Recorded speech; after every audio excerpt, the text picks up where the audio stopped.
ليه كورس اساسيات الرياضيات دلوقتي؟ طب هنعمل ايه؟ طب هنبدا امتى؟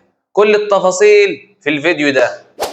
السلام عليكم ورحمه الله وبركاته. ازيكم يا اخواتي يا حبايبي، عاملين ايه؟ يا رب تكونوا بخير. بسم الله والصلاه والسلام على رسول الله. رب اشرح لي صدري ويسر لي امري واحلل عقده من لساني يفقهوا قولي. كورس اساسيات الرياضيات. هنعمل ايه؟ هنبدا امتى؟ ليه كورس اساسيات الرياضيات دلوقتي؟ كل التفاصيل دي في الفيديو ده. اول حاجه، ليه كورس اساسيات الرياضيات دلوقتي؟ انا لما دخلت في المنهج وبدات اشرح للطلاب، لقيت الطلاب مش فاكره اي اساسيات ومش عارف يحل المساله بسبب الاساسيات، فاضطريت ان انا اعمل كورس الاساسيات. طيب رقم 2، هنعمل ايه في كورس الاساسيات؟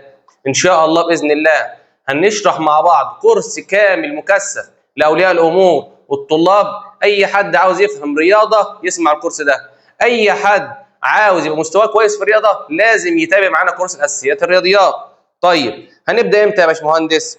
باذن الله البدايه يوم الثلاثاء بعد بكره.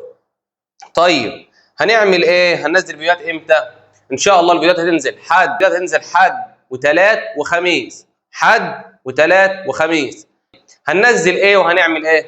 ان شاء الله هنشرح الجبر كله مره واحده، الاساسيات. ليه؟ بحيث ان الخطوط كلها، السلوك كلها تكون متصله ببعض، يعني ما يخشلكش حصه هندسه في النص كده ما تكونش فاهم حاجه. يبقى هشرح الجبر كله باذن الله، وبعد كده هشرح الهندسه باذن الله. الحصه هتكون خفيفه 10 دقائق ربع ساعه بالكثير، بحيث ان الطالب ما يملش ويفهم الكورس باحسن طريقه باذن الله. هنشرح كويس جدا، تابع معانا، اشترك في القناه، فعل زرار الجرس علشان يوصلك كل جديد. والسلام عليكم ورحمه الله وبركاته.